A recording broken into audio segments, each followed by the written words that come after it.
Within the past year, I have received a lot of messages, emails, calls, DMs from people I know and those I don't, asking for support on different essays that they need to submit for various applications. And to be honest, I cannot respond to everyone. And even if I attempted to, I would not give everybody quality time and relevant support to be able to read all the different essays and give you feedback on what to improve and change. However, there are very basic tips and guidelines that anyone making an application that requires a write-up or even just how to respond to particular questions has to be privy to. The best way I can support and share what I have learned and what has helped me to be awarded various opportunities is to read for you excerpts of different essays that I have written and submitted and that have been successfully responded to. I'm going to read for you my Chevening essays. Most people know what Chevening is.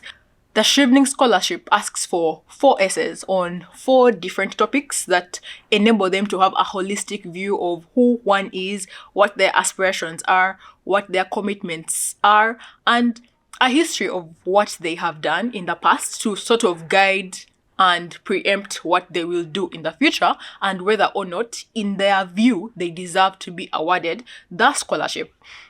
The fastest way for you to fail this application is for you to replicate the excerpt of my essay word for word. We are all different. We have done different things. We have different passions and commitments, and there's no way you can replicate what I am going to tell you because it's literally who I am, what I have done, which you cannot replicate. So the best way for you to learn from this is for you to look at the style of how I have worded different examples and for you to replicate that in your own words, with your own examples, with your own lived experience, for you to be able to be awarded whatever it is you are applying for. So the style of these excerpts works for any application, whether it may be for a job, a scholarship, a fellowship, any interview. This style of writing can be used to apply for all those things. However, bear in mind that your aura and essence must shine through even when you write these different essays. Someone can read something that you have written and it's like your DNA is being seen by how you write. Of course, writing styles change and improve, but these styles evolve as you evolve too. So the way you wrote last month showed who you were last month. Hopefully you have improved and you're writing better and you're describing yourself better.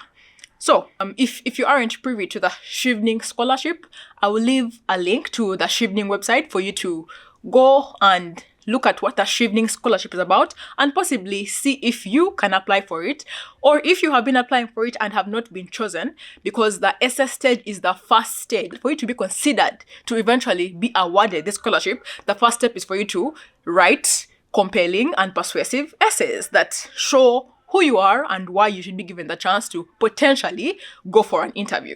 And then the interview will also be based on what you wrote in the essay. So you cannot run away from this. Most interviews will be guided by the documents you submitted. So the first essay in the Chevening Scholarship is the Leadership and Influence essay. The order of this essay may change for consecutive years, but for my year, 2022, which I applied in, But for my year, this was the format of question 1, the Leadership and Influence essay. So, this was the question for this essay. It said, Chevening is looking for individuals who will be future leaders or influencers in their home countries. Explain how you meet this requirement using clear examples of your own leadership and influencing skills to support your answer. So, this is how I submitted it. There's no way you can copy this because you did not do this. There's no way you could copy this. But if you tried, I'm assuming you're not that, but if you tried, you won't be shortlisted because it's like plagiarism. You are stealing someone else's experience and it will be found out because these records are kept and you won't even be considered for it. So why bother copying? Yet who you are is enough. You don't need to be someone else. Just organize who you are and let who you are shine through, So bearing in mind that I'm not going to read the entire essays, I'm just going to pick excerpts of the essay to guide you on how best you can formulate your own. So, I said, in February 2021, as a second-year student hailing from the smallest faculty and program in Mbarara University of Science and Technology, I was elected the guild president, becoming the second female to hold the position in 33 years after contesting against 6 honorable gentlemen. The guild is a prestigious students' union in universities elected by the student population that is a custodian of students' interests within and outside the university. To become guild president, I not only influenced the support of hundreds of students across different disciplines, but united all students, building bridges across disciplines. Before and during the campaign, I engaged with several influential individuals from different disciplines and professions to seek financial support for the expense of the campaign, like I named a couple of various individuals from different walks of life. So this is one of the examples I used to showcase my leadership and influence in my home country using my time as a leader in my university.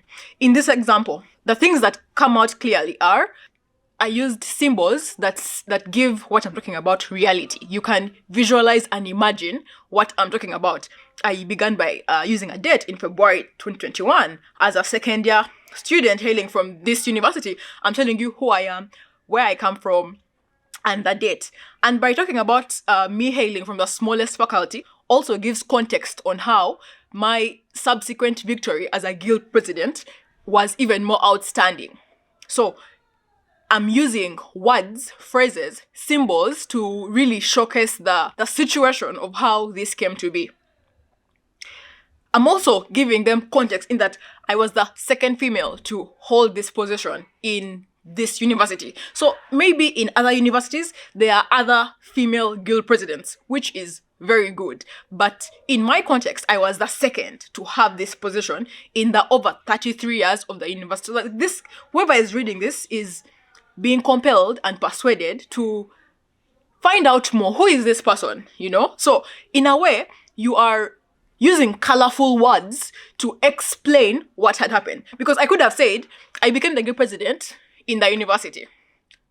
It's also a big deal, but at the same time, there's no context, you know? Because each university must have a guild president, you know? So there must be context to influence someone to look forward to hearing more from you. So give them that context. Maybe you organized an activity in a remote area. Don't just say, I organized this activity in a remote area. Give them context. This area is 20,000 kilometers away from the city center. It hardly receives this, and this, to show that it wasn't an easy thing for you to do.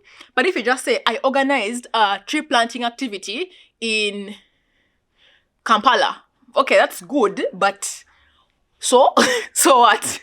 Literally. So when you give context, when you give dates, when you give figures, when you give the problem, the gap that you had to overcome, this helps whoever is reading your essay be more compelled and remember you more than any other person, because most of these scholarships or most of these applications are literally attracting the cream of the cream, like the best of the best, people who have done things. So you need to be able to showcase what you have done in an exceptional way, because most people have done something, you know, but why is your thing better, or why does your thing evoke a particular emotion from me? It's because of how you have worded it. So be able to word your essays or your examples in that way. A paragraph should be able to tell a story, because for the Chevening scholarship, it's literally just 500 words.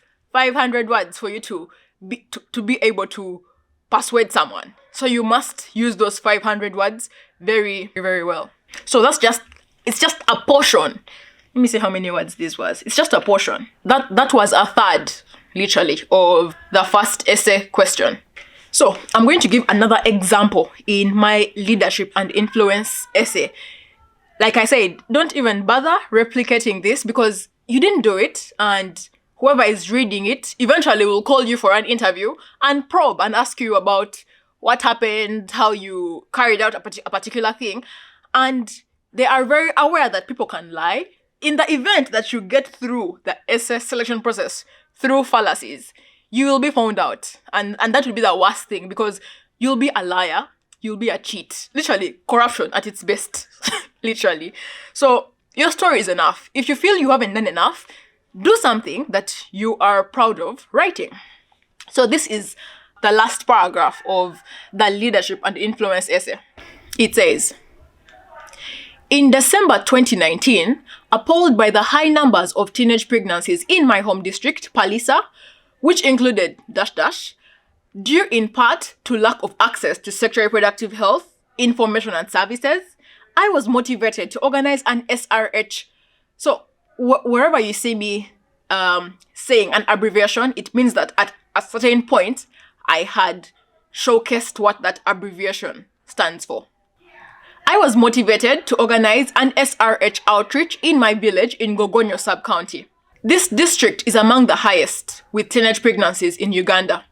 In preparation, I engaged the district health officer and presented him with a proposal of the activity, and proceeded to convince him to support me holding this activity in Gogonyo sub-county in Palisa. With his endorsement and support, I proceeded to engage with the Reproductive Health Uganda Mbale office to request supplies and experts to offer comprehensive family planning services to the masses that would attend, and IntraHealth Eastern to offer the logistics for the event, like tents, allowances, amongst others, which they all agreed to offer. These experiences taught me that leadership and influence work in tandem and are enhanced through maintaining ethical values that others can trust by evidenced abilities to be self-driven and seek solutions for societal challenges in collaboration with others. The Chevening Scholarship offers me an even greater platform to forge such connections across global interfaces, further improving my abilities to solve societal problems. So, these are examples that you honestly, you cannot replicate, you cannot plagiarize, but that's not the point. The point is for you to see how someone can word their experiences, someone can organize and design a story, of what they did in a way that is compelling enough for whoever is reading your essay to want to meet this person physically. at least they want to at least see you. Who wrote this essay? You may not actually get the application or the job or the money, but even just being chosen to come for an interview says something. Bear in mind that you are competing against other amazing people who have done amazing things. So it's also something to be proud of, to be chosen, because it's, for example, in my year, there were over 65,000 applications. Over 65,000 applications. So if you're competing against, and this is the entire world, not just Uganda, or it's the entire world. So even to be chosen, your essay must be good. Your essay must be good. So the last thing you want to do is to plagiarize. So I hope that this excerpt has given you a glimpse of how you can design your own essays. I honestly cannot read all your essays. For those who have reached out to me, I would like to apologize for those who I have not responded to. And for those who I have responded to, hopefully you learned something. And me sharing this essay is just for me to give back, for me to give back what I know. I lose nothing by giving back. But with this, we can create a community of people who can showcase what they have done in the best possible way to literally utilize the opportunities that are before all of us. I would like to see as many people getting into various applications, various spaces, various opportunities because of my support. And I hope that this can be of help to many. Next time.